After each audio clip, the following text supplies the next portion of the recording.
Mr. Jenkins and His Fix-It Shop by Joshua Schwartz. Illustrations by Khadijah Akhtar. Our story begins in the town of Fix-Itville at 1717 Fix-It Avenue. This is the story of 10-year-old Henry Jenkins, whose life was about to change. One Sunday morning before church, Henry and his family were about to sit down for breakfast when Henry heard his sister Lisa crying. Lisa ran into the kitchen crying because her toy truck was broken. "Can you fix it?" she asked her mom. "I don't think so, sweetie." "I'm sorry," her mom said. "What about you, Dad?" Her dad looked it over but could not fix it. Henry stood up and said, "Can I try?" His mom said, "Yes, you can." Henry tinkered with the truck until it was time for church. After he and his family returned home, Henry went back to his tinkering.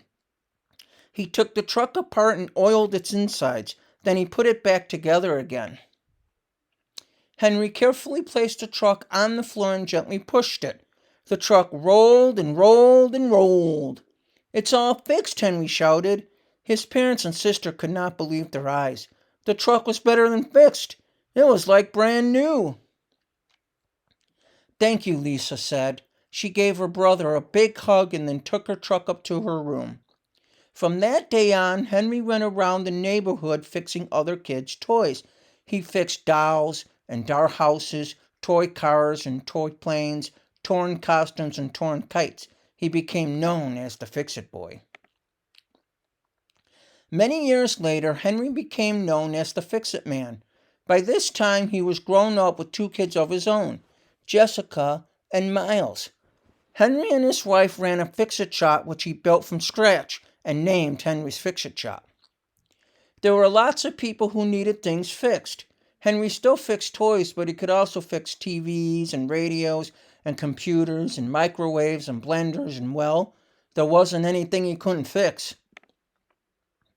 The shop had lots of tools for fixing things, like a saw for cutting things, a hammer for pounding in nails, and a wrench to tighten things up.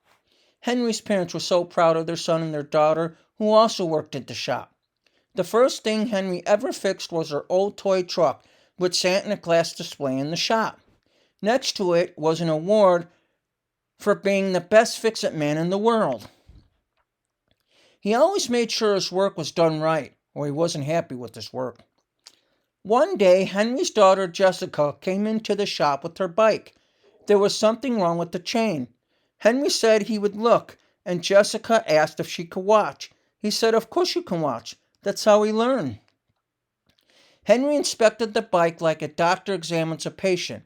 He determined that all it needed was a new chain, so he got one and put it on. "Good as new," Henry said. Jessica said, "When I grow up, I want to open up my own bike shop." Her dad was so proud of her. One day, Henry decided to go to the store to buy a new clock for his shop. Little did he know that the clock he bought was an antique. He was so happy. The clock needed to be wound up every week to make it work. Every Sunday night before he closed the shop, he'd wind up the clock to tell the time for the week. One afternoon, the mayor called Henry.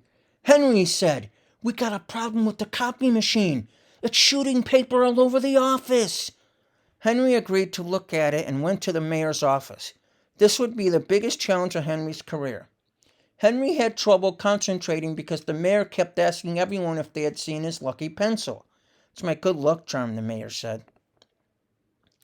Henry fished around inside the copy machine and felt something that didn't seem to belong there. "Is this what you're looking for?" he asked the mayor. The mayor said yes. He got his lucky pencil back, and a copier that no longer shot paper around the office. "Thank you, Henry, for a job well done," the mayor said. "You sure can fix anything." "Oh, it's no big deal. I've loved fixing things ever since I was a young boy." The mayor said, "And thanks for finding my lucky pencil. I've had that since I was a young boy." Henry saved the day. The end.